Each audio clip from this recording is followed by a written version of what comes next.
और उसके बाद 1825 के अंदर इसको डिस्कवर किया था।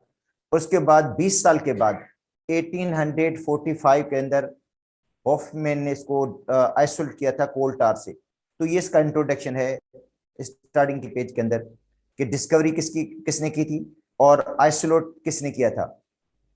ठीक है, तो डिस्कवर किया था माइकल फेराडे ने 1825 के अंदर वेजिटेबल ऑयल की स्ट्रिक्ट डिस्टिलेशन से, और उसको आइसोलेट करना, आइसोलेट का मतलब है अलग करना, सेपरेट करना, ये 1845 के अंदर हॉफमैन ने किया था कोल टार से। तो ये था इसका इंट्रोडक्शन। अच्छा, अब उसके बाद है बेंजीन का स्ट्रक्चर। देखो बेंजीन के स्ट्रक्चर के पर तकरीबन 30 या 40 इयर्स तक डिबेट होती रही कि बेंजीन का स्ट्रक्चर होगा तो किस तरह का होगा, क्योंकि बेंजीन का जो मॉलिक्यूलर फार्मूला वो तो C6H6 है, और इस फार्मूले से लग रहा है कि बेंजीन हाईली अनसेचुरेटेड है, और जब हाईली अनसेचुरेटेड इसका मतलब इसके अंदर डबल या ट्रिपल बॉन्ड्स होंगे। फिर इसका ओपन चेन स्ट्रक्चर भी प्रोपोज किया गया और क्लोज चेन स्ट्रक्चर भी प्रोपोज किया गया। अब आते हैं पहले ओपन चेन स्ट्रक्चर पे कि भाई ओपन चेन स्ट्रक्चर जो है वो क्यों रिजेक्ट हो गया, कौन सी बातें थी जिसकी वजह से ओपन चेन स्ट्रक्चर बेंजीन का रिजेक्ट हो गया। क्योंकि बेंजीन का स्ट्रक्चर तो ओपन चेन भी तो हो सकता है, ठीक है, अनसेचुरेटेड हो सकता है, क्योंकि बेंजीन का जो मॉलिक्यूलर फार्मूला है, ठीक है, मॉलिक्यूलर जो फार्मूला है बेंजीन का, बेटा मॉलिक्यूलर फार्मूला बेंजीन का है C6H6, और ये क्या है, हाईली अनसेचुरेटेड है। फार्मूले से लग रहा है अगर ये सेचुरेटेड होता तो 6 कार्बन के साथ 14 हाइड्रोजन होनी चाहिए थी। बेटा कार्बन 6 है तो हाइड्रोजन 14 होनी चाहिए थी, और इसके अंदर 14 की जगह पे 6 हाइड्रोजन है, तो इसका मतलब इसके अंदर हाइड्रोजन की तादाद कम है, तो अनसेचुरेशन इसके अंदर ज्यादा है। तो इसके स्ट्रक्चर प्रोपोज किए गए। पहले इसका ओपन चेन स्ट्रक्चर प्रोपोज किया गया। बेटा इसका ओपन चेन स्ट्रक्चर देखो, ये स्ट्रक्चर बनाया गया बेंजीन का कि भाई बेंजीन का स्ट्रक्चर ये होगा, यहां पे ट्रिपल बॉन्ड,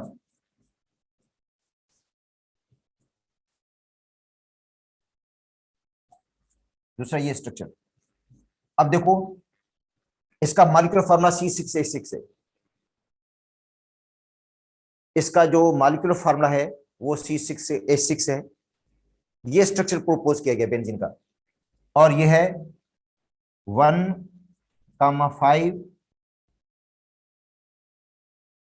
हेक्साडाइआइन, 1,5 हेक्साडाइआइन, एक ये स्ट्रक्चर प्रोपोज किया गया ट्रिपल बॉन्ड वाला। अच्छा, दूसरा स्ट्रक्चर ये प्रोपोज किया गया,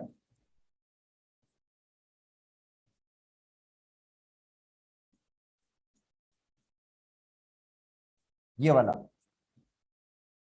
इसके अंदर भी देखो डबल बॉन्ड ट्रिपल बॉन्ड दोनों मौजूद हैं, और C6H6 इसका भी फार्मूला है, इसका भी देखो फार्मूला C6H6 है।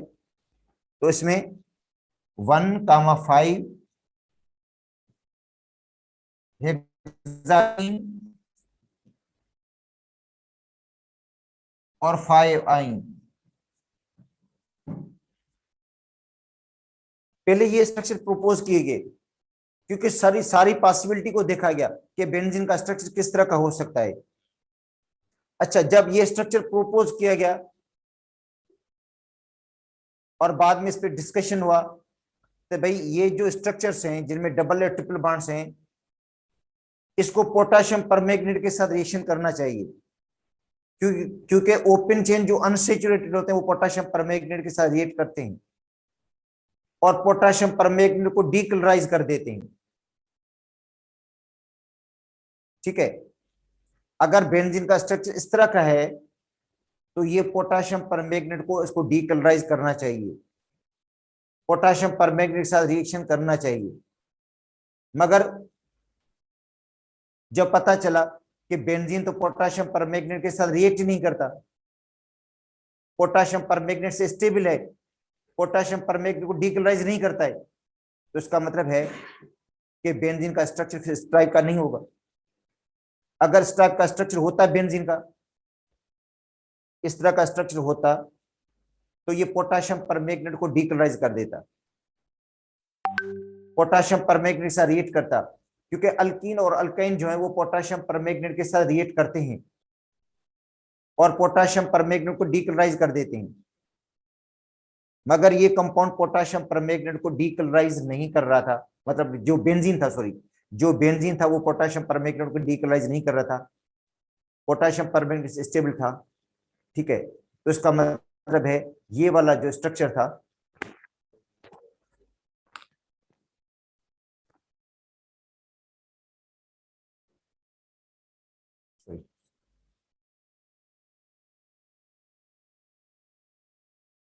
ठीक है, तो इसमें 3 आइन था, वो उसमें लिखने में गलती होगी बेटा, ये 3 आइन था, 5 आइन नहीं था, 5 पे तो इन है, डबल बॉन्ड है। ठीक है, तो अगर ये स्ट्रक्चर होता तो मतलब पोटाशियम परमैंगनेट के साथ रिएक्ट करता या उसको डीकलराइज कर देता, मगर ये स्ट्रक्चर रूल आउट हो गया, बेंजीन का स्ट्रक्चर इस तरह का नहीं हो सकता, क्योंकि बेंजीन जो है वो है तो अनसेचुरेटेड, मगर उसका बिहेवियर सेचुरेटेड वाला है। मतलब बेंजीन है तो अनसेचुरेटेड, मगर उसका जो बिहेवियर है वो सेचुरेटेड वाला बिहेव शो करती है, सेचुरेटेड हाइड्रोकार्बन जैसा बिहेव करती है। क्योंकि बेंजीन को जब हम रिएक्शन करवाते हैं नाइट्रिक एसिड के साथ तो देती है नाइट्रोबेंजीन, सब्स्टिट्यूशन प्रोडक्ट दे रही है। बेंजीन को सल्फ्यूरिक एसिड के साथ रिएक्शन करवाते हैं तो बेंजीन सल्फोनिक एसिड मिल रहा है, मतलब सब्स्टिट्यूशन प्रोडक्ट मिल रहा है, रादर एडिशन प्रोडक्ट मिलना चाहिए था, मगर बेंजीन एडिशन की जगह पे सब्स्टिट्यूशन प्रोडक्ट बना रही है, सेचुरेटेड वाला बिहेवियर शो कर रही है। हाँ, तो फिर उसका स्ट्रक्चर दूसरा बनाया गया, अल्केन जैसा स्ट्रक्चर बनाया गया, सेचुरेटेड जैसा स्ट्रक्चर बनाया गया, और सपोज किया गया कि भाई 6 कार्बन है, हर कार्बन पर एक हाइड्रोजन है। ठीक है, मतलब इसका स्ट्रक्चर दूसरा बनाया गया, सेचुरेटेड वाला स्ट्रक्चर बनाया गया, इस तरह का स्ट्रक्चर बनाया गया बेंजीन का, कार्बन कार्बन ऐसा स्ट्रक्चर बनाया गया। अगर इसका स्ट्रक्चर सेचुरेटेड वाला है बेंजीन का, और जब उसको सब्स्टिट्यूशन प्रोडक्ट देनी चाहिए, जब वो सब्स्टिट्यूशन प्रोडक्ट बनाएगा, किसी के साथ सब्स्टिट्यूशन एक्शन करेगा, हेलोजन के साथ, किसी और के साथ, तो इसका मतलब है वो जो सब्स्टिट्यूशन होगी वो हाइड्रोजन की जगह पे होगी। इसका मतलब है ये एक्स या सब्स्टिट्यूशन यहां भी लग सकता है। अच्छा, ये सब्स्टिट्यूशन यहां पे भी हो सकती है,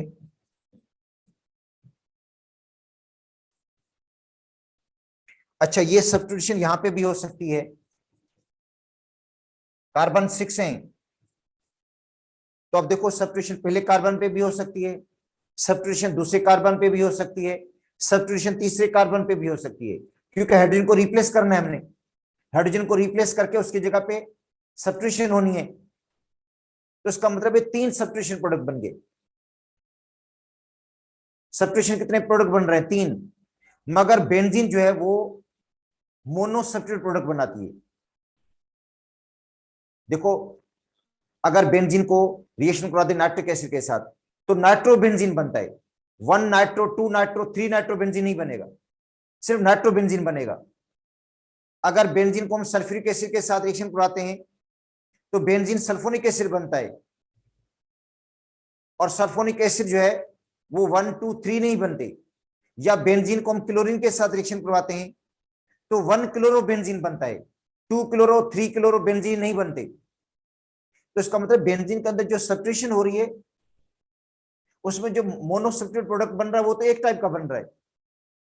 अगर ओपन चेन, अगर इसका स्ट्रक्चर हम ओपन चेन लिखते हैं, सेचुरेटेड लिखते हैं ओपन चेन वाला, इसका स्ट्रक्चर ओपन चेन सेचुरेटेड वाला इस तरह का लिखते हैं, तो इसका मतलब है कि हेलोजन या कोई भी सब्स्टिट्यूशन पहले कार्बन पे भी हो सकती है, ये 1 carbon, 2 carbon, 3 carbon, 4 carbon, 5 carbon, 6 carbon, और ये 1, 2, 3, 4, 5, 6, और यहाँ पे देखो 1, 2, 3, 4, 5, 6। तो इसका मतलब है अगर इसका हम ओपन चेन स्ट्रक्चर लिखते हैं और उसको समझते हैं कि ये ओपन चेन सेचुरेटेड है, ओपन चेन वाला सेचुरेटेड बेंजीन का स्ट्रक्चर है, तो उसको जो सब्स्टिट्यूशन प्रोडक्ट देने चाहिए वो देने चाहिए 3, मगर बेंजीन देता है मोनो सब्स्टिट्यूटेड प्रोडक्ट। का मतलब है बेंजीन का स्ट्रक्चर इस तरह का भी नहीं है, बेंजीन का स्ट्रक्चर इस टाइप का भी नहीं है। ये जो एलिफेटिक हैं वो सेचुरेटेड रिएक्शन तो देते हैं, मगर इनके अंदर मोनो सब्स्टिट्यूटेड प्रोडक्ट नहीं बन रहा है, 3 सब्स्टिट्यूटेड प्रोडक्ट बन सकते हैं, क्योंकि सब्स्टिट्यूशन 1 कार्बन पे भी हो सकती है, वहां से हाइड्रोजन रिप्लेस करके, सब्स्टिट्यूशन दूसरे कार्बन पे भी हो सकती है, वहां से भी हाइड्रोजन निकल सकता है, लाजमी नहीं कि पहले कार्बन से निकले, दूसरे से भी निकल सकता है, तीसरे से भी निकल सकता है। ठीक है, 3 सब्स्टिट्यूशन प्रोडक्ट बन सकते हैं। अगर यहां से निकालेंगे तो वो सेम प्रोडक्ट बन जाएगा, यहां से निकालेंगे तो वो 2 ही हो जाएगा, यहां से निकालेंगे 3 हो जाएगा, तो इसका मतलब यही हुआ। ठीक है, तो अगर समझता है कि बेंजीन का स्ट्रक्चर ओपन चेन वाला है, ठीक है, तो 3 सब्स्टिट्यूशन बेंजीन को देनी चाहिए, मगर इसके अंदर बेंजीन तो मोनोसेप्टेड प्रोडक्ट बनाती है। इसका मतलब यही हुआ कि इसका जो ओपन चेन स्ट्रक्चर था, अल्केन जैसा स्ट्रक्चर भी नहीं है इसका, अल्कीन जैसा स्ट्रक्चर भी नहीं है इसका, क्योंकि अगर अल्कीन जैसा स्ट्रक्चर होता तो ये पोटाशियम परमैंगनेट को डीकलराइज कर देता, अगर अल्काइन जैसा स्ट्रक्चर होता तो भी पोटाशियम परमैंगनेट को ये डीकलराइज कर देता, मगर पोटाशियम परमैंगनेट से ये स्टेबल है, पोटाशियम परमैंगनेट को डीकलराइज नहीं कर रहा है। इसका मतलब है ये इस टाइप के स्ट्रक्चर जो बेंजीन के जो है वो नहीं हो सकते। तो शुरू के अंदर देखो बेटा, इसके अंदर ही मतलब इसका जो है डिस्कशन हुई है कि बेंजीन का स्ट्रक्चर जो है वो ओपन चेन वाला हो सकता है या नहीं हो सकता। अच्छा, नहीं हो सकता तो उसके रीजन बताए गए हैं, क्योंकि ये पोटाशियम परमैंगनेट के साथ रिएक्ट नहीं करता, जो मतलब ट्रिपल बॉन्ड वाला स्ट्रक्चर और डबल बॉन्ड वाला। ठीक है, मॉलिक्यूलर फार्मूला तो ओबे कर रहा है, मॉलिक्यूलर फार्मूला तो ओबे कर रहा है, C6H6 है, इसका भी C6H6 है, मगर जो उसके रिएक्शंस हैं वो शो कर रहे हैं कि ये ओपन चेन अनसेचुरेटेड नहीं है। ठीक है, अच्छा दूसरी बात, क्योंकि उसका बिहेवियर सेचुरेटेड जैसा है, और बेंजीन के जो रिएक्शंस है वो सेचुरेटेड, मतलब बेंजीन के रिएक्शन सब्स्टिट्यूशन रिएक्शंस हैं, एडिशन रिएक्शंस नहीं है।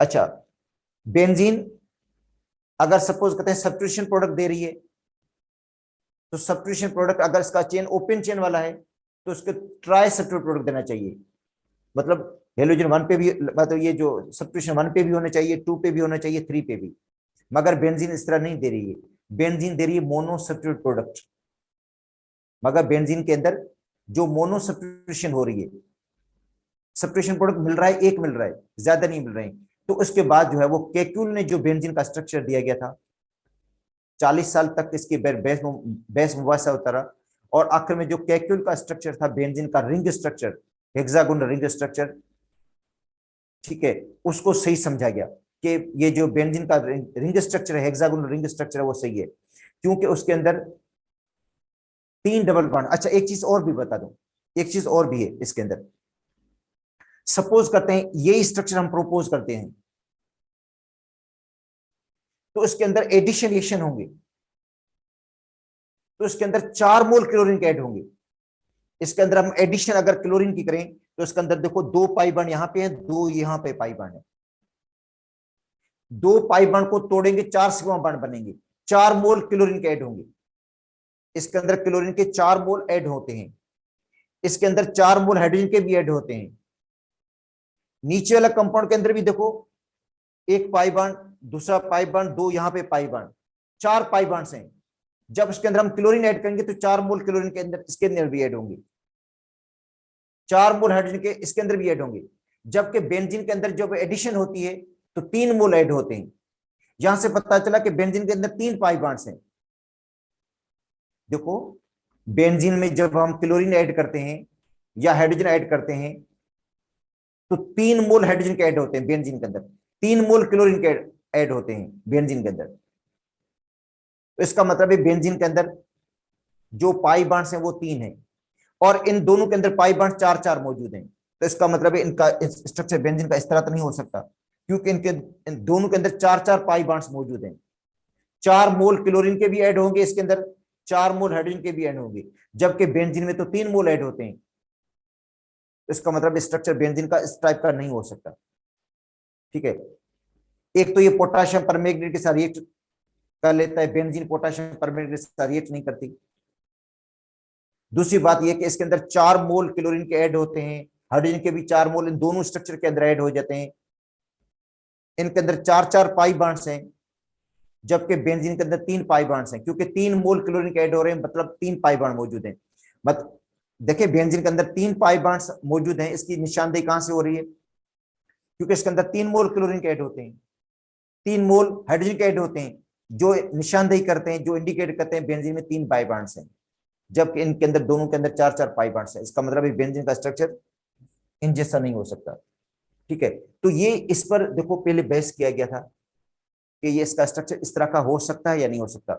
इसका मतलब बेंजीन का स्ट्रक्चर ना तो अल्कीन जैसा हो सकता है, एलिफेटिक अल्कीन जैसा हो सकता है, ना एलिफेटिक अल्काइन जैसा हो सकता है, और ना एलिफेटिक अल्केन जैसा हो सकता है।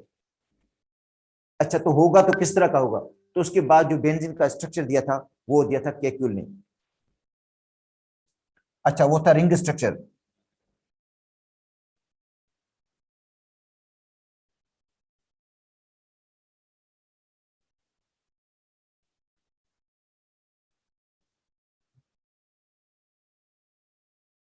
Ring structure, hexagonal ring.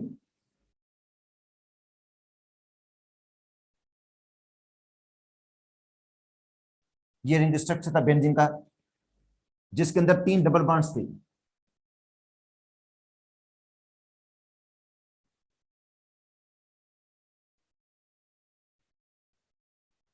Alternate position पे,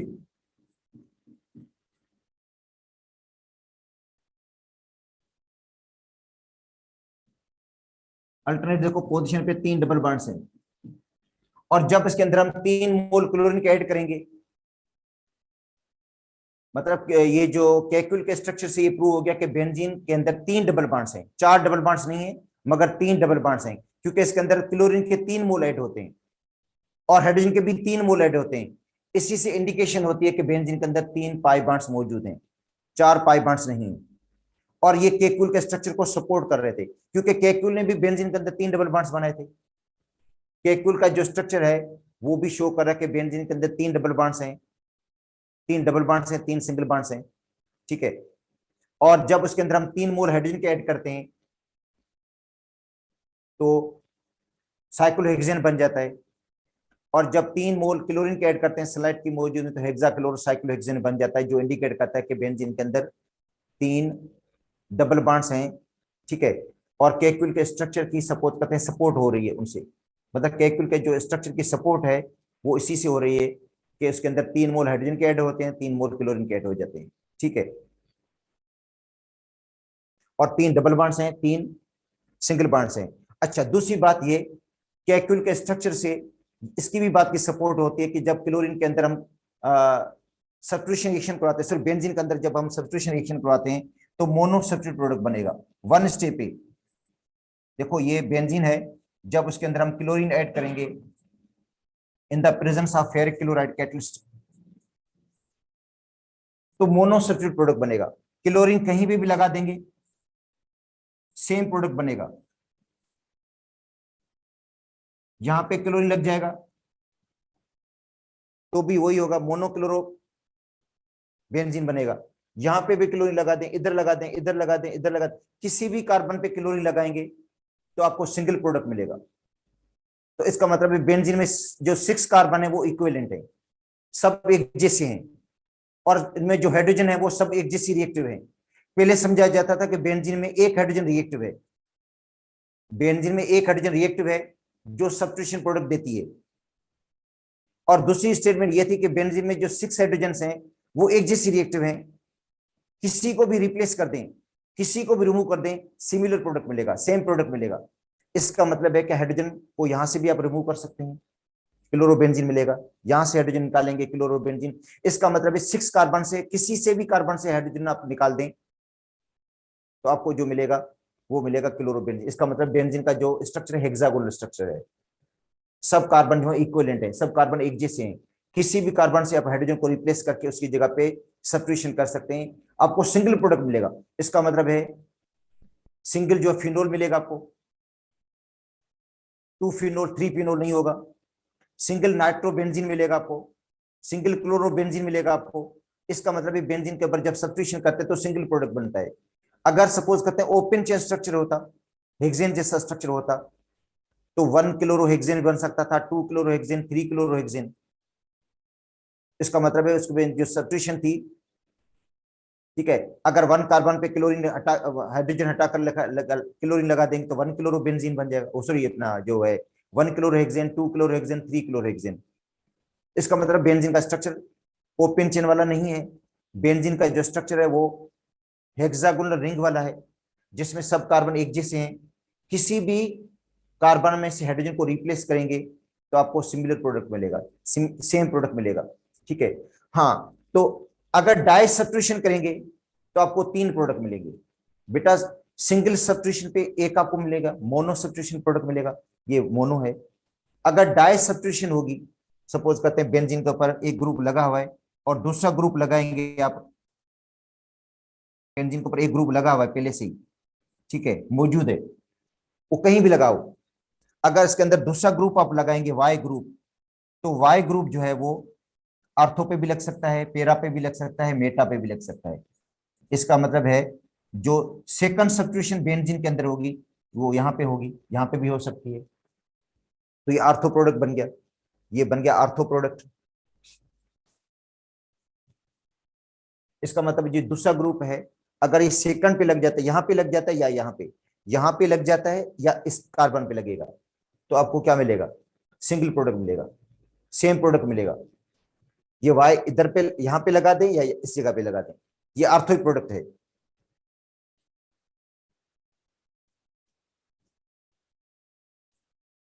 अच्छा, अगर वाई यहां पे लग जाता है या इधर लग जाता है तो ये मेटा प्रोडक्ट है।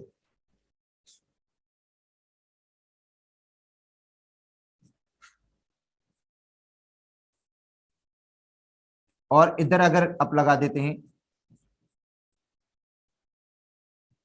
तो ये पेरा पेरा प्रोडक्ट है, ये पेरा बन जाएगा। तो इसका मतलब है बेंजीन में जब मोनो सब्स्टिट्यूशन होगी तो सिंगल प्रोडक्ट मिलेगा। आप कहीं भी लगा दें, क्लोरीन लगा दें, सिंगल प्रोडक्ट होगा, अर्थो पेरा मेटा वाला नहीं होगा। जब डाई सब्स्टिट्यूशन करते हैं हम, जब उसकी डाई सब्स्टिट्यूशन करते हैं तो डाई सब्स्टिट्यूशन में आपको 3 प्रोडक्ट मिलेंगे। तो मोनो सब्स्टिट्यूशन में सिंगल प्रोडक्ट मिलेगा आपको, बेटा यही होगा, सिंगल प्रोडक्ट होगा। और जो डाई सब्स्टिट्यूशन होगी तो इस पे क्या बन जाएगा? डाई सब्स्टिट्यूशन पे आपको 3 प्रोडक्ट मिलेंगे।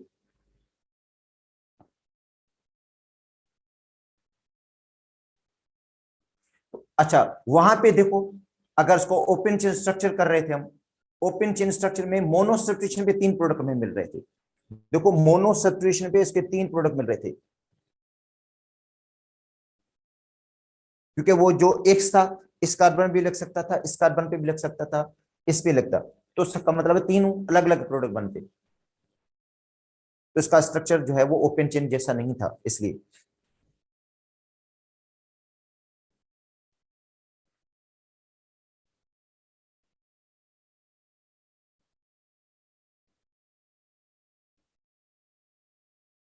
तो यहाँ पे बेटा सेकंड में यही बात बताई गई है, देखो, कि बेंजीन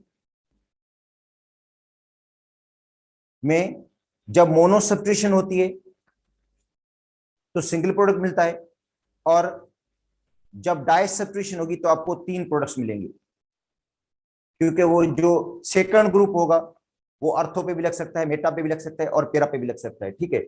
हाँ, इसलिए बेंजीन जो है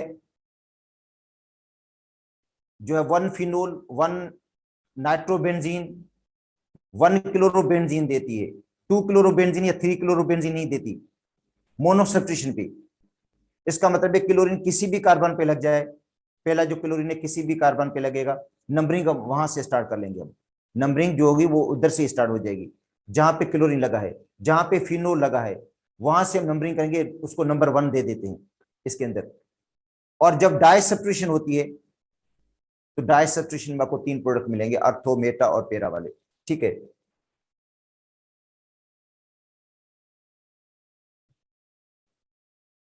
अच्छा, दूसरी बात, जो कैक्यूल के स्ट्रक्चर को 3 पाई बॉन्ड्स को सपोर्ट कर रही थी, वो है बेटा 3 मोल क्लोरीन के ऐड करना, 3 मोल हाइड्रोजन के ऐड करना। देखो बेंजीन है, बेंजीन, इसके अंदर 3 पाई बॉन्ड्स हैं, तो इसके अंदर 3 मोल हाइड्रोजन के ऐड हो जाएंगे in the presence of platinum या निकल। प्लाटिनम की मौजूदगी में या निकल की मौजूदगी में 3 मोल हाइड्रोजन के इसके अंदर ऐड कर सकते हैं, जो इंडिकेट करते हैं कि इसके अंदर 3 पाई बॉन्ड्स मौजूद हैं, जो इंडिकेट करते हैं इसके अंदर 3 पाई बॉन्ड्स मौजूद हैं। अगर क्वेश्चन आ जाता है कि बेंजीन के 3 पाई बॉन्ड्स मौजूद हैं, इसकी निशानदेही कहां से हो रही है, उसके लिए कोई रिएक्शन सबूत के तौर पर दे दें, तो ये रिएक्शन आप देखें, इसमें प्रूफ है कि बेंजीन में 3 पाई बॉन्ड्स हैं। जब एक पाई बॉन्ड टूटेगा तो 1 मोल हाइड्रोजन का ऐड होगा, दूसरा पाई बॉन्ड टूटेगा तो दूसरा मोल ऐड होगा, तीसरा पाई बॉन्ड टूटेगा तो तीसरा मोल ऐड हो जाएगा, और बन जाएगा साइक्लोहेक्सेन, बन जाएगा साइक्लोहेक्सेन बन जाएगा। बेटा ये साइक्लोहेक्सेन बन गया है।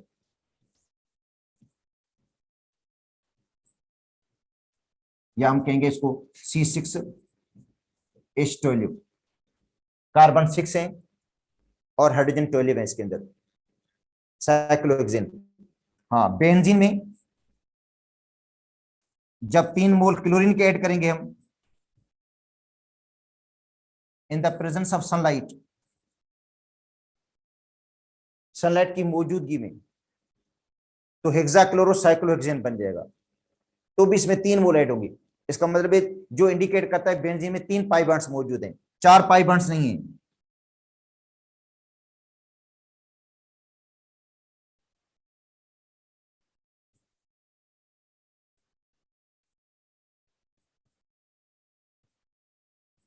इस पे एक हाइड्रोजन पहले लगी हुई है, एक हाइड्रोजन बेटा पहले ऑलरेडी प्रेजेंट है, और एक एक क्लोरीन लगा देंगे हम, एडिशन हो जाएगी क्लोरीन की, एक एक क्लोरीन लग जाएगा, एक एक क्लोरीन लगा देंगे और बन जाएगा C6H6Cl6, hexa chlorocyclohexane, hexa chloro cyclohexane बन गया, C6H6Cl6। ठीक है, तो मतलब ये दो जो मतलब स्ट्रक्चर्स हैं, ये जो 2 रिएक्शंस हैं, ये प्रूव कर रहे हैं या सपोर्ट कर रहे हैं केक्यूल के स्ट्रक्चर की, कि भाई केक्यूल ने जो दिया था बेंजीन का हेक्सागोनल रिंग स्ट्रक्चर, वो सही था। अच्छा, उसके बाद जो उसकी एक्सरे जो डिफ्रेक्शन स्टडी है बेंजीन की, अच्छा वो भी बताती है कि बेंजीन का जो स्ट्रक्चर है वो हेक्सागोनल रिंग स्ट्रक्चर है। बेटा जो एक्सरे एनालिसिस करते हैं वो भी बताती है कि बेंजीन का जो स्ट्रक्चर है वो हेक्सागोनल रिंग स्ट्रक्चर है।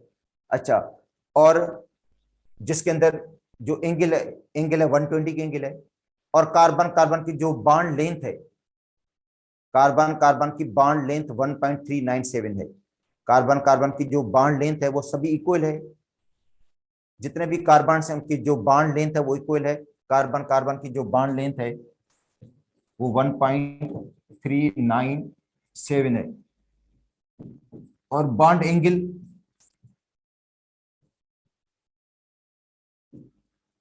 120 की एंगल है, मतलब जो एंगल है वो 120 की है। देखो इस तरह,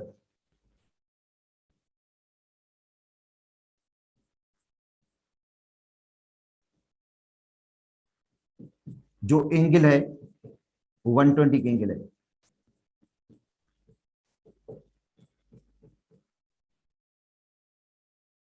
इस एंगल को देख लें, कार्बन कार्बन के दरमियान, कार्बन कार्बन कार्बन के दरमियान, कार्बन कार्बन हाइड्रोजन के दरमियान जो एंगल है वो 120 एंगल होगी, और जो कार्बन हाइड्रोजन की बॉन्ड लेंथ है 1.09 है।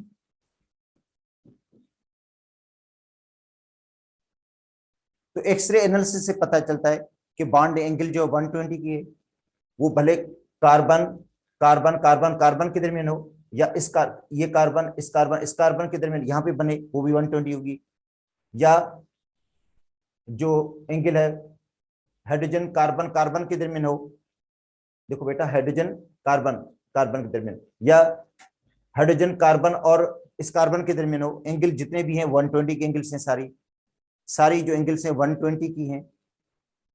कार्बन कार्बन की जो बॉन्ड लेंथ है 1.397 है, और जो बॉन्ड एंगल है 120 के। इसका मतलब है जो बॉन्ड लेंथ है इस कार्बन की है वो सिंगल और डबल बॉन्ड के दरमियान की है।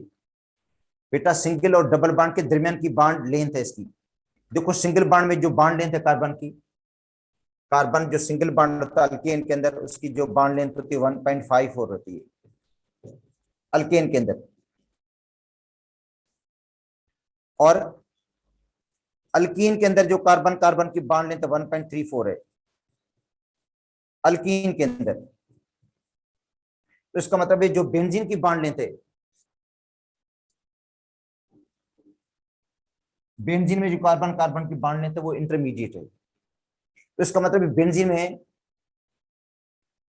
जो डबल बॉन्ड्स हैं, मतलब डबल बॉन्ड एक जगह फिक्स नहीं है, डबल बॉन्ड डीलोकलाइज्ड है।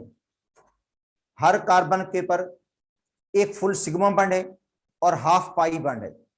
देखो हर कार्बन के ऊपर फुल सिग्मा बॉन्ड है और जो पाई बॉन्ड है उसका हाफ है, ठीक है, क्योंकि इसकी वो बेटा इंटरमीडिएट है। अगर कंप्लीट डबल बॉन्ड होता, अगर कार्बन कार्बन के दरमियान कंप्लीट डबल बॉन्ड होता, डबल बॉन्ड एक जगह फिक्स होता, तो बॉन्ड लेंथ ये होती 1.34 वाली होती।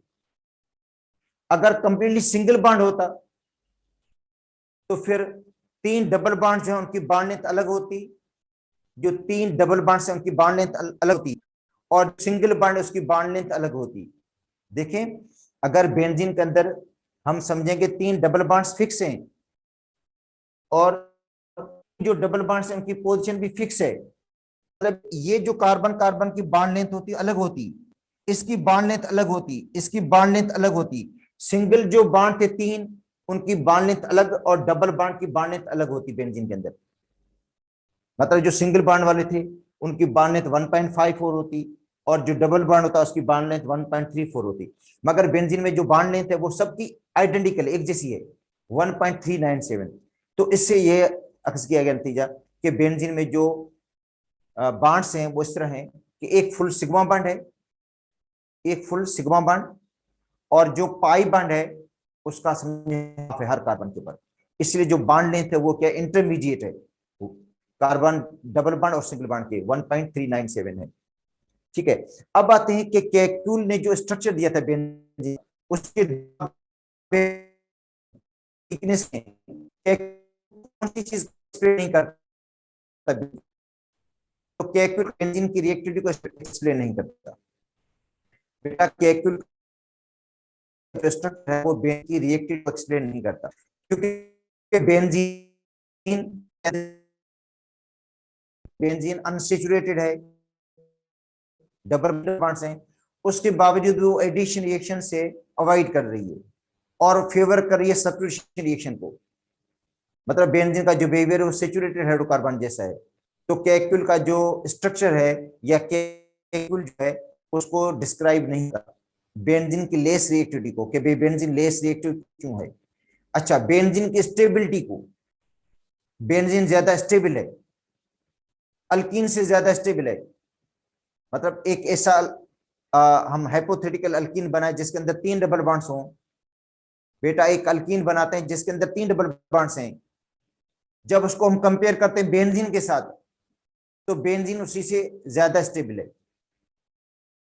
तो इसका मतलब केक्यूल का जो स्ट्रक्चर है वो बेंजीन की स्टेबिलिटी को डिस्क्राइब नहीं करता, बेंजीन की रिएक्टिविटी को डिस्क्राइब नहीं करता, और ये डिस्क्राइब नहीं करता कि कार्बन की बॉन्ड लेंथ इक्वल क्यों है। जब केक्यूल का स्ट्रक्चर कहते हैं तीन डबल बॉन्ड्स हैं, तीन सिंगल बॉन्ड्स हैं, तीन डबल बॉन्ड्स मौजूद हैं, तीन डबल सिंगल बॉन्ड्स मौजूद हैं, इसका मतलब है फिर बॉन्ड लेंथ इक्वल तो होनी चाहिए, नहीं चाहिए, अनइक्वल होनी चाहिए।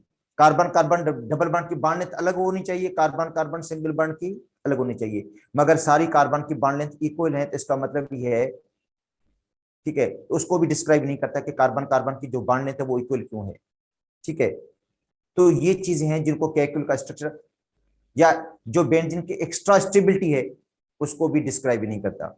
अच्छा, तो उसको डिस्क्राइब करेगा मॉडर्न जो थ्योरी है, जो मॉडर्न स्ट्रक्चर है, या मॉलिक्यूलर ऑर्बिटल थ्योरी है, वो डिस्क्राइब करती है इस चीज को, क्योंकि इसके अंदर हाइब्रिडाइजेशन है कि बेंजीन के अंदर जो कार्बन है वो sp2 हाइब्रिड है।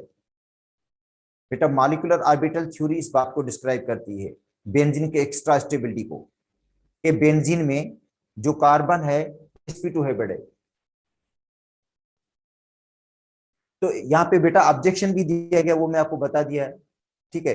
ऑब्जेक्शन जो था केक्यूल के ऊपर, स्ट्रक्चर के ऊपर, वो भी आपको मैंने बता दिया, या केक्यूल के जो ड्रॉबैक्स थे, जो फेडर की बुक में भी लिखे हुए हैं। फेडर की बुक में ज्यादा इतना एक्सप्लेन तो नहीं किया हुआ, मगर यहाँ पे इसके ड्रॉबैक्स लिखे हुए हैं जरूर। केक्यूल के ड्रॉबैक्स फेडर की बुक में भी है, क्योंकि दोनों बुक्स को लेकर साथ चलेंगे हम। एक था कि बेंजीन लेस रिएक्टिव है, बेंजीन लेस रिएक्टिव है, उसके पास मतलब केक्यूल के पास इसका आंसर नहीं था। दूसरा, इसका ड्यूअल करेक्टर, ड्यूअल करेक्टर का मतलब है एडिशन रिएक्शन भी देती है और सब्ट्रैक्शन रिएक्शन देती है, मगर जो फेवरेट रिएक्शन है वो सब्ट्रैक्शन है, देनी चाहिए एडिशन रिएक्शन से बॉन्ड के हिसाब से। और लेस हीटा फॉर्मेशन है, और इक्वल कार्बन कार्बन की बॉन्ड लेंथ, जो आपको मैं बता चुका हूं। अब आते हैं modern structure of the benzene, या molecular orbital theory of the benzene. Molecular orbital theory of the benzene,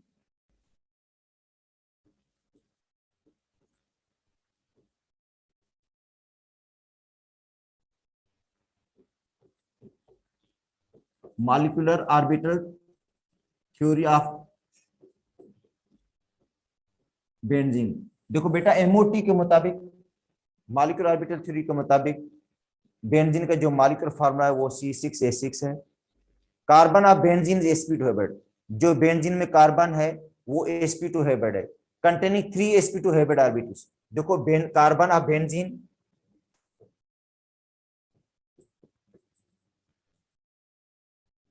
is sp2 hybrid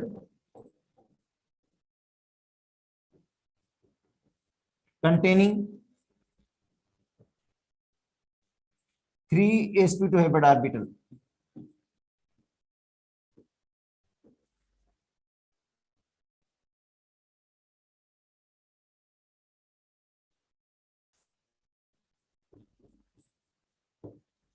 And one anhybrid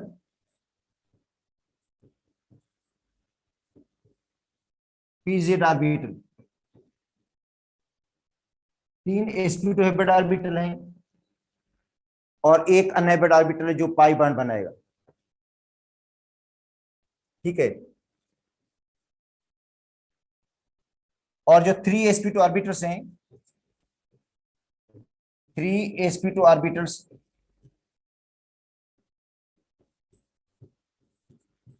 are arranged in trigonal fashion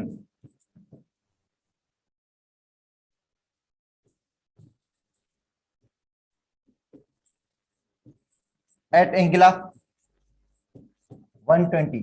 इनमें जो एंगल होगी 120 की होगी। ये 3 sp2 ऑर्बिटल्स हैं वो trigonal arrange होंगे, और उनमें जो एंगल बनेगी 120 की एंगल बनेगी। और वो जो 3 sp2 ऑर्बिटल्स होंगे उस तरह अरेंज होंगे, एक कार्बन का sp2 ऑर्बिटल, ये दूसरा sp2 ऑर्बिटल, और ये तीसरा sp2 ऑर्बिटल। बेटा कार्बन के 3 sp2 ऑर्बिटल्स हैं जो ट्राइगोनल अरेंज हैं। ये एक कार्बन हो गया। अब आते हैं दूसरे कार्बन पे, उसका एक sp2, ये दूसरा sp2, ये तीसरा sp2, इसके भी 3 sp2 ऑर्बिटल हो गए। अच्छा, ये तीसरा कार्बन है, sp2, sp2 और sp2। ये कार्बन यहाँ पे है, sp2, sp2 और sp2। तो हर देखो हर कार्बन के 3 sp2 ऑर्बिटल्स हैं, कार्बन के 3 sp2 ऑर्बिटल्स हैं। ये कार्बन है, यहाँ पे भी कार्बन है, इधर कार्बन, यहाँ पे भी कार्बन, ठीक है। एक कार्बन यहाँ पे आ जाता है, sp2 sp2 sp2।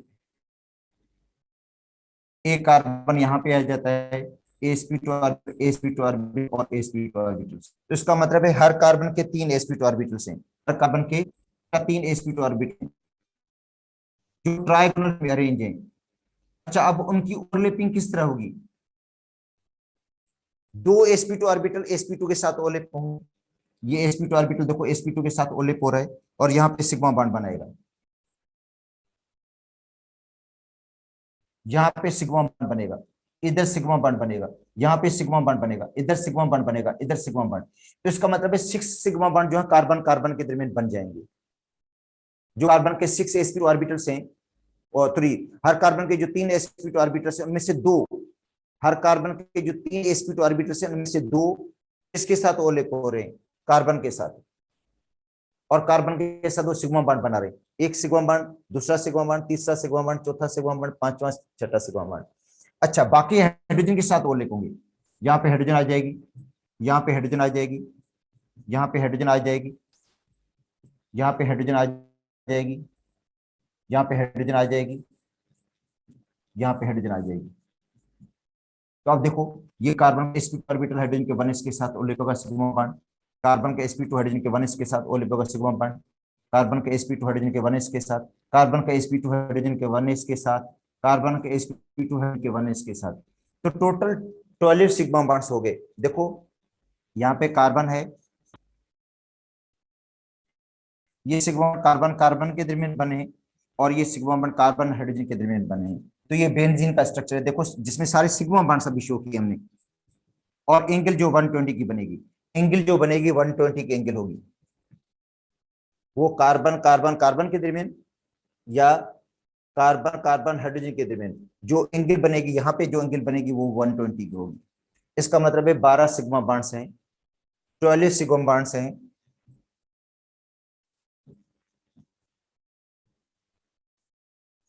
ठीक है, बेंजीन के अंदर टोटल 6 कार्बन कार्बन के दरमियान,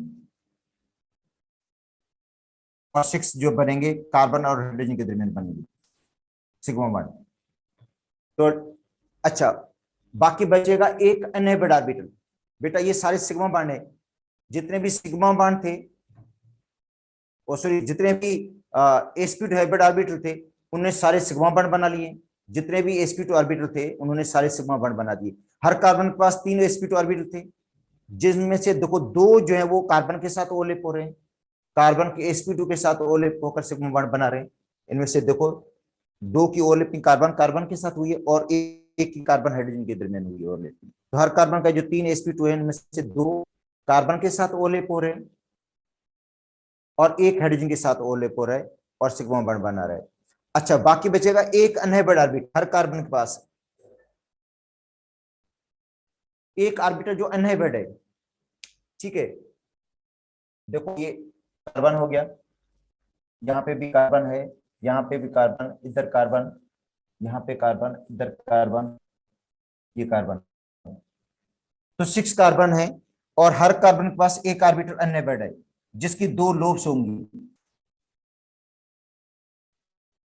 ये पीजेड है जो अनहेबिड है, जो हैबिटेट में हिस्सा नहीं ले रहे।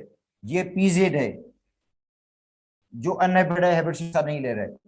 ये पीजेड अनहेबिड, जिसकी 2 लोब्स हैं। देखो हर कार्बन के पास एक ऑर्बिटल अनहेबिड है, 3 हैबिट है sp2 जो सिग्मा बॉन्ड बना रहे हैं, एक ऑर्बिटल अनहेबिड है।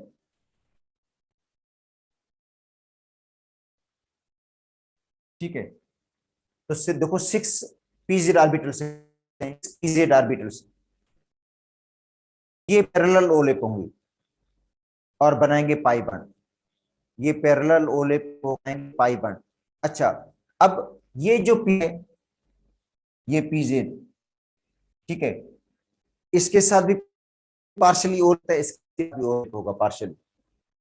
ठीक है, तो इस तरह भी हो सकता है। देखो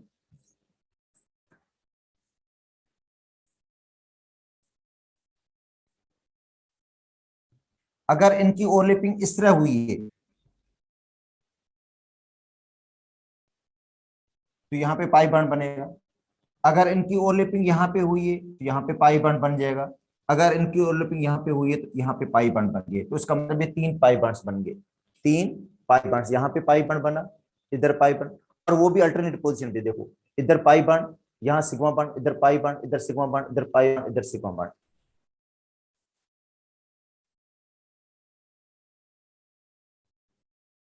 अच्छा, ये दूसरा देखो, इस पास 6 पीजेड है, 6 कार्बन है, हर कार्बन के पास एक ऑर्बिटल है। अच्छा, इनकी ओवरलैपिंग इस तरह भी हो सकती है, ये ओवरलैपिंग इस तरह भी हो सकती है, देखो ये ओवरलैपिंग इस तरह भी हो सकती है इसमें। इसका मतलब है जो डबल बॉन्ड्स बनेंगे वो उनकी पोजीशन क्या होगी, एक जगह फिक्स नहीं होगी। बेटा जो बॉन्ड्स हैं उनकी पोजीशन एक जगह फिक्स नहीं है। देखो यहाँ पे डबल बॉन्ड, डबल बॉन्ड, इसका जो दूसरा रेजोनेंस स्ट्रक्चर बनेगा जिसको शो कर रहे हैं, ठीक है। यहाँ पे डबल बॉन्ड, यहाँ पे सिग्मा बॉन्ड, यहाँ डबल बॉन्ड, यहाँ दूसरा डबल बॉन्ड, तीसरा डबल बॉन्ड। तो देखो डबल बॉन्ड की पोजीशन फिक्स नहीं, यहाँ पे भी देख लो, ये पीजेड इसके साथ भी और ये पीजेड इसके साथ भी ओवरलैप होकर डबल बॉन्ड बना सकता है। इसका मतलब है ये जो डबल बॉन्ड्स हैं वो डीलोकलाइज्ड हैं, डबल बॉन्ड एक जगह फिक्स नहीं है। जो बेंजीन में डबल बॉन्ड्स हैं वो क्या है, डीलोकलाइज्ड डबल बॉन्ड्स हैं, एक जगह फिक्स नहीं है। अच्छा, तीसरा जो बनेगा जो सबसे कॉमन है वो ये है,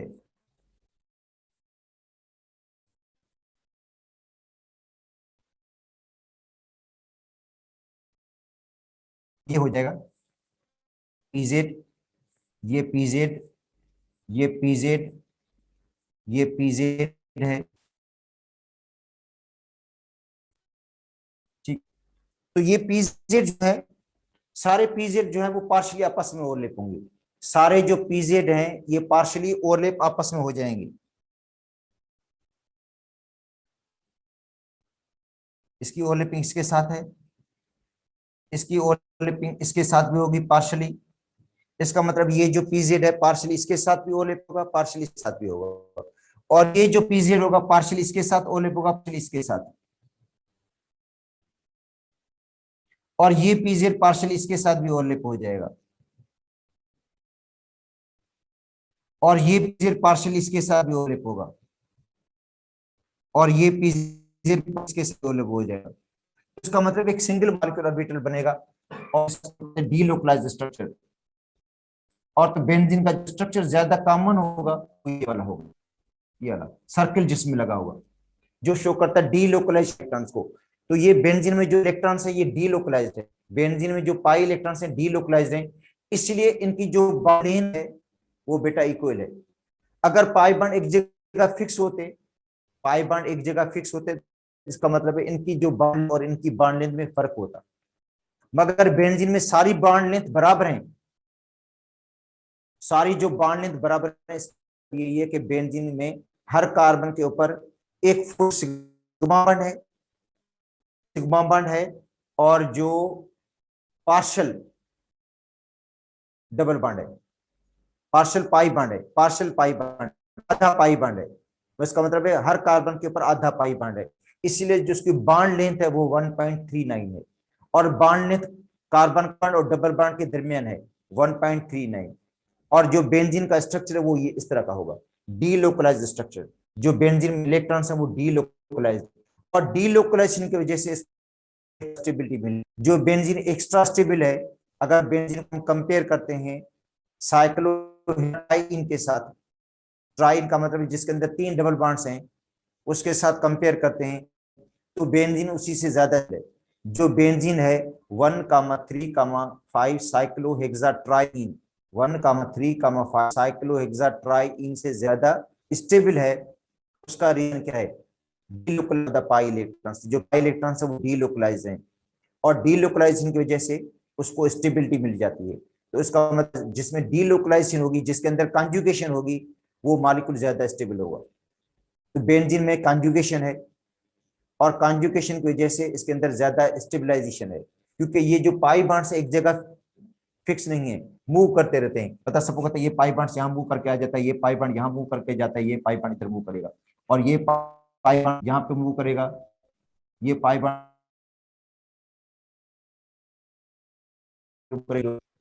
कॉन्जुगेटेड है। तो बेंजीन के अंदर हाईली कॉन्जुगेशन है, पाई सिग्मा पाई है, हाईली कॉन्जुगेशन है, जिसकी वजह से बेंजीन ज्यादा स्टेबल है। और बेंजीन के अंदर पाई होते नहीं, पाई बॉन्ड्स जल्दी ब्रेक, बेंजीन जो ये एडिशन रिएक्शन से अवॉइड कर, एक्सट्रीम कंडीशन पे एडिशन रिएक्शन देगी, नहीं तो वो सब्स्टिट्यूशन देगी जिसमें हाइड्रोजन जगह पे दूसरा कोई ग्रुप लग जाए, मतलब हाइड्रोजन और हाइड्रोजन ग्रुप लगेगा। तो ये स्ट्रक्चर पढ़ रहे थे।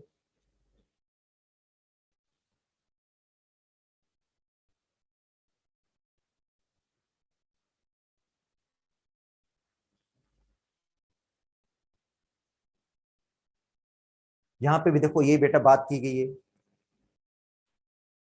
ठीक है। मॉडर्न कंसेप्ट जो बेंजीन का आपके पास बुक में पढ़ा है, यहां से आपको थोड़ा रीड भी कर देता हूँ। मॉडर्न जो कंसेप्ट है बेंजीन का, या molecular orbital theory of the benzene, अच्छा वो कहती है हेक्सागोनल फ्रेमवर्क है, मतलब बेंजीन का जो स्ट्रक्चर है वो 6 कार्नर है इसमें, ठीक है। और दूसरी बात, इसके अंदर जो हाइब्रिडेशन है वो sp2 होती है, बेंजीन के अंदर sp2 हाइब्रिडेशन होती है, और 3 sp2 हाइब्रिड ऑर्बिटल्स हैं, 3 sp2 हाइब्रिड ऑर्बिटल्स हैं, ठीक है, जो बनाते हैं सिग्मा बॉन्ड। बनाते कौन से हैं? सिग्मा बॉन्ड बनाते हैं। इन sp2 ऑर्बिटल जाहिर बात है वो सिग्मा बॉन्ड बनाएंगे, हाइब्रिड ऑर्बिटल कभी भी पाई बॉन्ड नहीं बना सकता, तो कार्बन के पास जो 3 sp2 हाइब्रिड ऑर्बिटल्स हैं वो तीनों सिग्मा बॉन्ड बनाएंगे। अच्छा 2 सिग्मा बॉन्ड बनाएंगे कार्बन के साथ, बनाएंगे हाइड्रोजन के साथ। जो कार्बन के पास sp2 ऑर्बिटल्स हैं उनमें से 2 हाइड्रोजन के साथ ओवरलैप होंगे, सिग्मा बॉन्ड बनाएंगे, और एक हाइड्रोजन के साथ ओवरलैप होगा, एक हाइड्रोजन के साथ ओवरलैप होता है, वही बात की गई है। और बाकी अनहाइब्रिड बच जाता है, जो अनहाइब्रिड ऑर्बिटल है pz, जो pz जो परपेंडिकुलर होता है हाइब्रिड, अच्छा ये ओवरलैप होगा किसके साथ? दूसरे पीजर के साथ, दूसरे पीजर के साथ पैरेलल ओवरलैप होगा, और पैरेलल ओवरलैपिंग हो के बाद जो बनेगा वो पाई बॉन्ड बनेगा, ठीक है, पाई बॉन्ड बनाएगा वो। 6 पीजर ऑर्बिटल्स हैं वो 3 पाई बॉन्ड बनाते हैं, मगर ये देखा गया है कि वो जो 3 पाई बॉन्ड्स हैं वो कॉन्जुगेटेड हैं।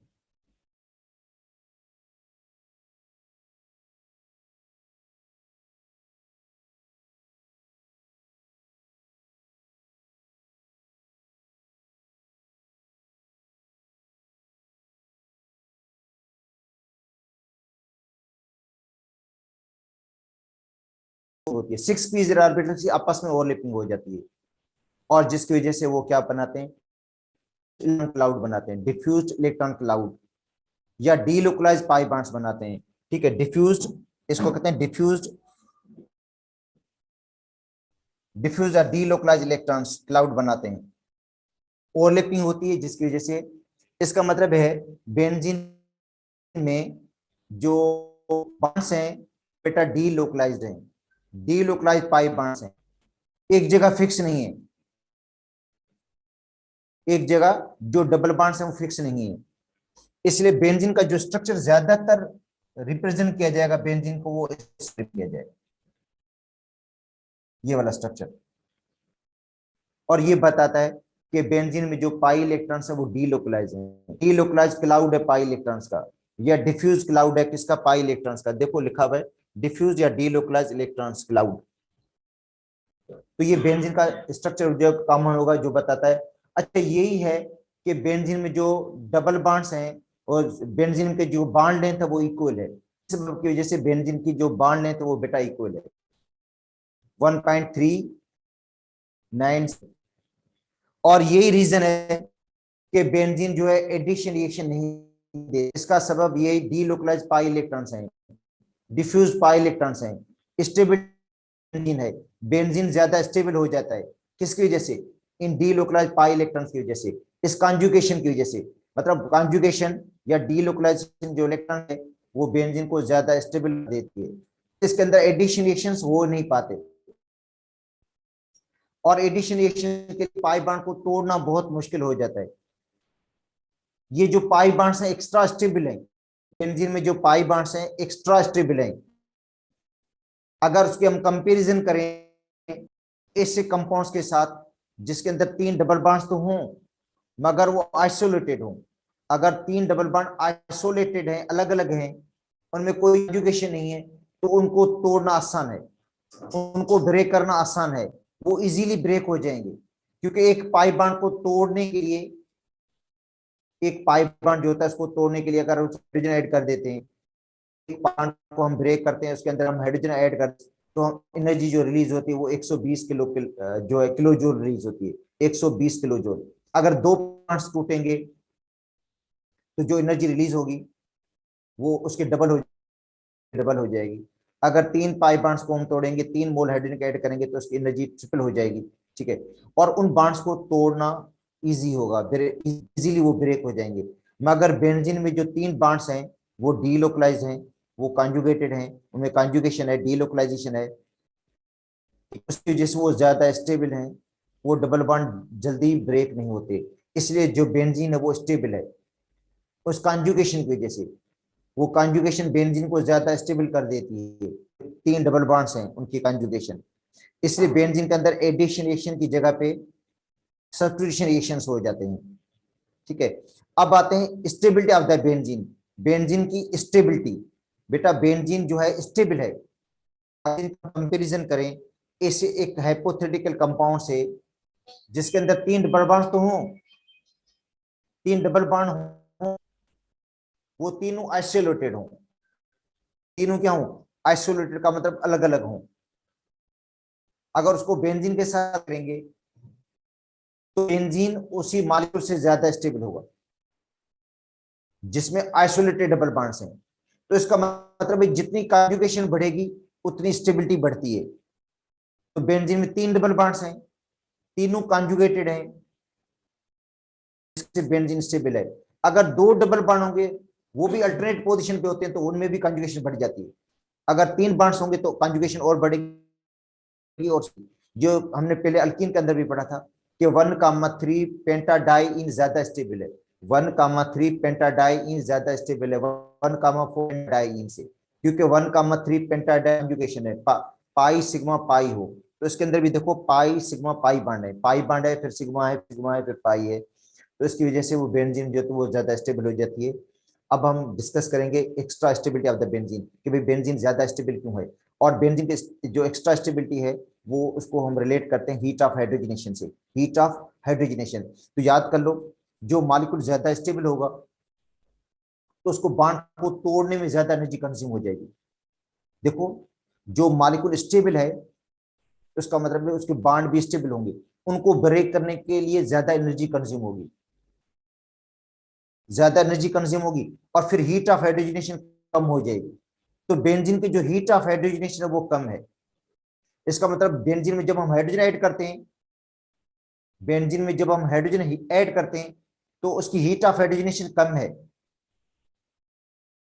किसके मुकाबले में, एक हाइपोथेटिकल का मॉलिक्यूल के मुकाबले में जिसके अंदर 3 बॉन्ड्स तो हों मगर वो आइसोलेटेड हों, तो उसकी हीट ऑफ हाइड्रोजनेशन ज्यादा होगी और बेंजीन की हीट ऑफ हाइड्रोजनेशन कम होगी।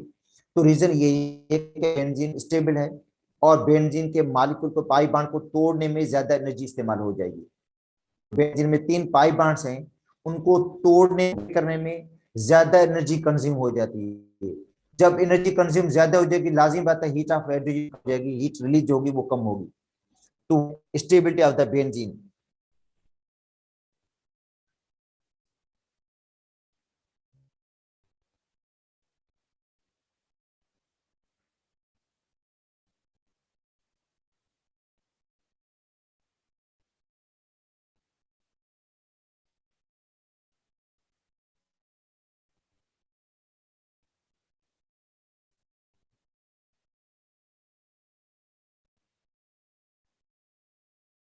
बेंजीन, बेंजीन की स्टेबिलिटी,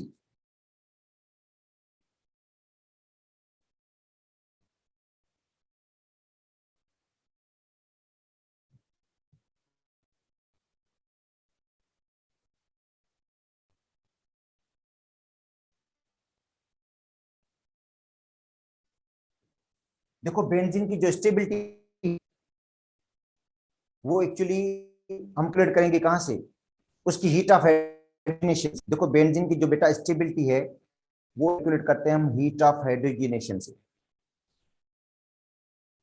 ठीक है, ऑफ हाइड्रोजनेशन तो स्टेबिलिटी ज्यादा देखो बेटा, अगर हीट ऑफ हाइड्रोजनेशन कम है तो स्टेबिलिटी क्या होगी, ज्यादा होगी। इसका मतलब है ज्यादा अगर रिलीज हो रही है, अगर अल्कीन के अंदर हम हाइड्रोजन ऐड एनर्जी ज्यादा रिलीज हो रही है, इसका मतलब है पाई बॉन्ड जो था कमजोर था, वो इजीली ब्रेक हो गया। वो जो पाई बॉन्ड था जो था वो कमजोर बॉन्ड था और इजीली ब्रेक हो गया, और जिसकी एनर्जी ज्यादा रिलीज हुई है। मगर बेंजीन में जो पाई बॉन्ड्स है वो ज्यादा स्टेबल है, तो उनको तोड़ने में ज्यादा एनर्जी कंज्यूम हो जाती है, को ब्रेक करने में ज्यादा एनर्जी लग जाती है, इसलिए उसकी हीट ऑफ है। अगर हम साइक्लोहेक्सीन को देखें,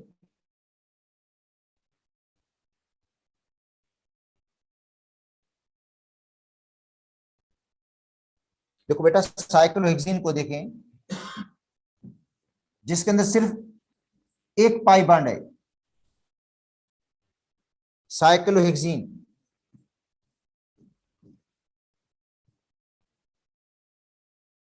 साइक्लोहेक्सीन जिसके अंदर सिर्फ एक पाई बॉन्ड है और इसके अंदर कोई कॉन्जुगेशन है ही नहीं। बेटा इसके अंदर देखो कोई कॉन्जुगेशन नहीं, दूसरा पाई बॉन्ड है ही नहीं, तो उसको हम इजीली ब्रेक कर लेंगे, इस बॉन्ड को इजीली ब्रेक हो जाएगा, ये बॉन्ड, ये जो बॉन्ड है इजीली ब्रेक हो जाएगा निकल या प्लाटिनम की मौजूदगी में। ठीक है, साइक्लोहेक्सेन बन जाएगा, साइक्लोहेक्सेन, साइक्लोहेक्सेन बन गया।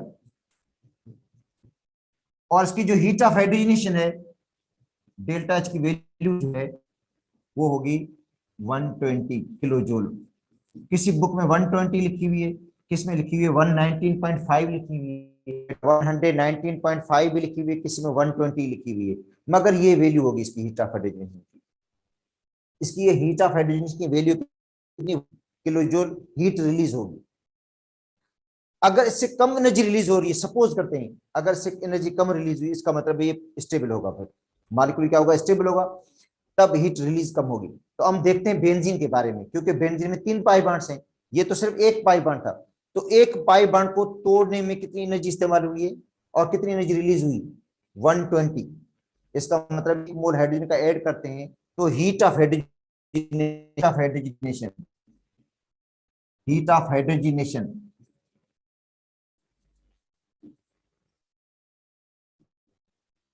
एक पाई बॉन्ड की। अच्छा अब आते हैं, अगर 2 पाई बॉन्ड्स ऐसे हों,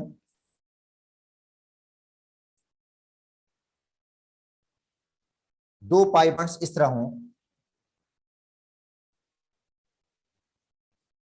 ठीक है, और इसको हम ब्रेक करना चाहें, दो करेंगे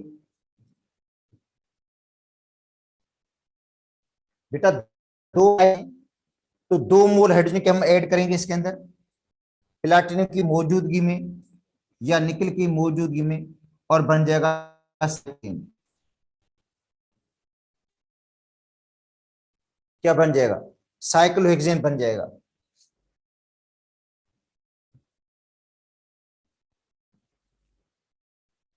क्या बनेगा, साइक्लोहेक्सेन। अच्छा, और एक्सपेक्ट जो वैल्यू करते हैं हम,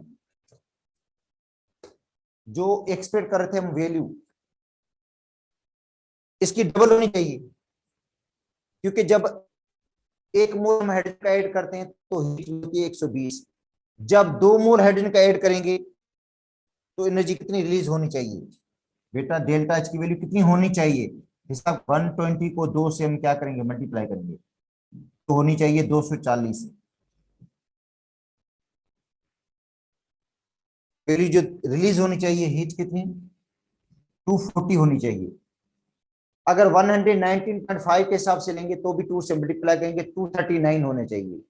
अगर 119.5 के हिसाब से लें वैल्यू, तो 119.5 को 2 से मल्टीप्लाई करेंगे, 239 वैल्यू हीट ऑफ हाइड्रोजनेशन की। ये 2 बार से मगर आइसोलेटेड है, अगर मगर वेन जो हीट ऑफ हाइड्रोजनेशन की एक्चुअल वैल्यू है इसकी, वो है 231। बेटा एक्चुअल वैल्यू इसकी कितनी है, एक्चुअल इसकी वैल्यू है होनी चाहिए 240। अगर 119 के हिसाब से ले लें, 119.5 के हिसाब से लें, तो 239 होनी चाहिए वैल्यू। कुछ बुक्स में मैं आपको बता देता हूँ, हीट ऑफ हाइड्रोजन की वैल्यू 120 और कुछ बुक्स में बेटा 119.5 119.5 के साथ लेते हैं तो वैल्यू कितनी आ जाती है 239। अगर 120 के हिसाब से लेते हैं तो 240, मगर एक्चुअल जो वैल्यू है वो 235 है। जो एक्चुअल वैल्यू है वो कितनी है बेटा, ये तो कैलकुलेटेड वैल्यू है। अगर दो बॉन्ड आइसोलेटेड हैं, दो बॉन्ड आइसोलेटेड हैं, अलग अलग हैं, उनको हम ब्रेक करना चाहते हैं तो वैल्यू कितनी होनी चाहिए 239। अगर 119 के हिसाब से 119.5 के हिसाब से ले वैल्यू, तो क्योंकि मैं आपको बता रहा हूँ कुछ बुक्स में 7.5 जो है वो कम रिलीज हुई है। रीजन ये क्या है कि इसके अंदर कंजुगेशन है बेटा, जो रीजन है वो इसके अंदर कंजुगेशन है, पाई सिग्मा पाई है, उसके अंदर आधी रिंग के अंदर कंजुगेशन है, जो उसकी आधी रिंग है उसके अंदर कंजुगेशन है। देखो पाई बॉन्ड है, फिर सिग्मा है, फिर पाई बॉन्ड है, जो उसको स्टेबल कर देती है। इसके अंदर आधी रिंग के अंदर कंजुगेशन है, जो उसको क्या कर देती है, स्टेबल कर देती है, और जिसकी वजह से हीट ऑफ हाइड्रोजनेशन की वैल्यू जो प्रैक्टिकली आई है वो प्रैक्टिकली ये वैल्यू आई है, ये वैल्यू है। और ये क्या है, थ्योरेटिकल वैल्यू है। वैल्यू अगर 120 या 119.5 दोनों बराबर हो गई, ठीक है, मगर जब दो पाई बॉन्ड्स हो गए अल्टरनेट पोजीशन पे, दो पाई बॉन्ड्स अल्टरनेट पोजीशन पे होंगे तो उसमें स्टेबिलिटी आ जाएगी। उनको स्टेबल बॉन्ड्स को तोड़ने ज्यादा एनर्जी कंज्यूम हो जाएगी। 7.5 जो किलो जूल एनर्जी कंज्यूम किसमें हुई है, इन बॉन्ड को तोड़ने में इस्तेमाल हुई, एक्स्ट्रा एनर्जी इस्तेमाल हुई है। कॉन्जुगेशन की वजह से ये बॉन्ड ज्यादा स्टेबल बन गए, एक्स्ट्रा स्टेबल हो गए, जिसकी वजह से इनको ब्रेक करने में ज्यादा एनर्जी कंज्यूम हो गई। नहीं तो हमारा अंदाजा यही था 240 या 239 का था, मगर प्रैक्टिकली 231.5 है, तो इसका मतलब है ये भी स्टेबल है, इसके अंदर भी कॉन्जुगेशन है। मगर बेंजीन में 3 बॉन्ड्स हैं तो बेंजीन इसी से भी स्टेबल है, तो इसका मतलब है जितनी ज्यादा कॉन्जुगेशन होगी उतनी इसके अंदर स्टेबिलिटी बढ़ जाएगी।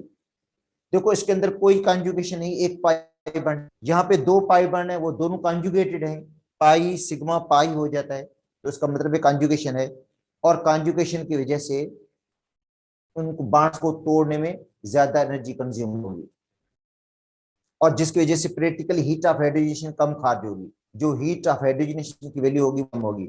मगर बेंजीन के अंदर क्या है, 3 पाई बॉन्ड्स हैं, बेंजीन के अंदर पाई बॉन्ड 3 है,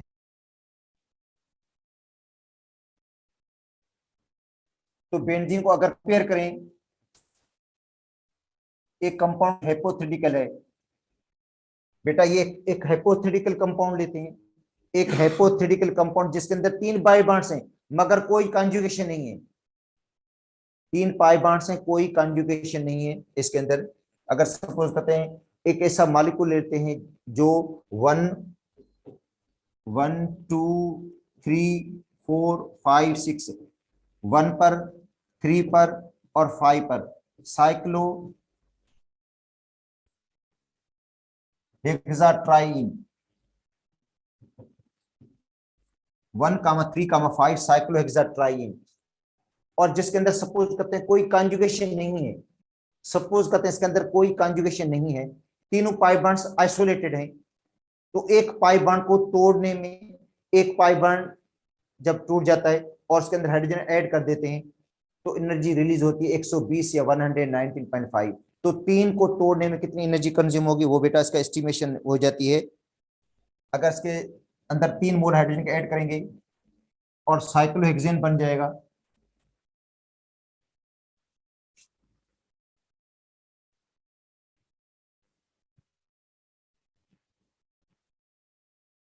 तो जो थ्योरेटिकल वैल्यू है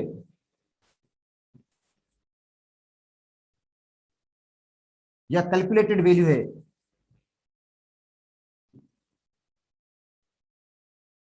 वो 119 से मल्टीप्लाई करेंगे हम, क्योंकि एक बॉन्ड जो ब्रेक होता है या एक हाइड्रोजन का मोल होता है तो एनर्जी रिलीज होती है 119.5, तो 3 में कितनी रिलीज होगी, तो बेटा इसकी जो वैल्यू आ जाती है वो आ जाती है 358 358.5 358.5 किलो जूल। और ये किसकी वैल्यू है? ये इस कंपाउंड की वैल्यू है। इसके तीन बॉन्ड्स आइसोलेटेड हैं, जिसके अंदर बॉन्ड्स अलग अलग है। जब हम बेंजीन निकालते हैं, जब हम बेंजीन की हीट ऑफ हाइड्रोजन निकालते हैं, सर्कल बेटा जिसके अंदर सर्कल लगा हुआ है, तीनों बॉन्ड्स के हाइड्रोलाइज हैं। जब इसके हम हीट ऑफ हाइड्रोजन निकालते हैं, अंदर हम हाइड्रोजन का मोल ऐड करते हैं और साइक्लोहेक्सेन बनता है क्रिटिकली। ठीक है, तो जो हीट रिलीज होती है वो -208 कम रिलीज हुई है बेंजीन में। ये बेंजीन है, इसकी हीट ऑफ हाइड्रोजनेशन कम 0.5, इसके अंदर 208 कम रिलीज हुई है। इसका मतलब है बेंजीन के जो मॉलिक्यूल में हाइड्रोजन स्टेबल थे। बेंजीन में जो 3 पाई बॉन्ड्स हैं वो बेटा स्टेबल हैं, तीनों पाई बॉन्ड्स डीलोकलाइज्ड हैं, स्टेबल हैं। कॉन्जुगेशन है, कॉन्जुगेशन की वजह से इनको तोड़ना बहुत मुश्किल है। ठीक है, इनको ब्रेक करना डिफिकल्ट है, और जिसकी वजह से कम एनर्जी रिलीज हुई है और ज्यादा एनर्जी कंज्यूम हुई है। इनको ब्रेक एनर्जी ज्यादा कंज्यूम हो गई है इनको तोड़ने में, जिसकी वजह से हीट ऑफ हाइड्रोजनेशन की वैल्यू क्या हुई है? कम हुई है। और इनको ब्रेक करना आसान था, इनको तोड़ना आसान था, इजी था, जिसकी वजह से एनर्जी ज्यादा रिलीज हो गई। अगर हम डिफरेंस निकालते हैं इन वैल्यू और इस वैल्यू का हम डिफरेंस निकालेंगे, तो वो डिफरेंस जो है आएगा वो तकरीबन 150.5 आता है। अगर इसका हम डिफरेंस निकालेंगे बेटा, इसका फर्क निकालेंगे, इस वैल्यू में से ये वैल्यू निकालेंगे, तो डिफरेंस जो आएगा, फर्क जो आएगा इन दोनों में, डिफरेंस किस में? कैलकुलेटेड हीट ऑफ हाइड्रोजनेशन और जो प्रैक्टिकल हीट ऑफ हाइड्रोजनेशन है किसकी? बेंजीन की। उसमें जो डिफरेंस आ रहा है वो आ रहा है 150 का, 150.5 का डिफरेंस आ रहा है किलो जूल का। इसका मतलब है बेंजीन 150.5 किलो जूल से ज्यादा स्टेबल है। ये जो डिफरेंस आ रहा है ये बता रहा है कि बेंजीन जो है वो ज्यादा स्टेबल है। बेंजीन मोर स्टेबल है, कितनी? 150.5 किलो जूल के हिसाब से ज्यादा स्टेबल है। किसे? एक हाइपोथेटिकल कंपाउंड, कौन सा? 1,3,5 साइक्लोहेक्साट्राइन, ये हाइपोथेटिकल कंपाउंड है, उसी से बेंजीन ज्यादा स्टेबल है। कितनी? 150.5 के हिसाब से। ठीक है, तो कल भी इंशाल्लाह इसी टॉपिक को दोबारा डिस्कस कर लेंगे। अभी आपकी फिजिक्स की क्लास होगी।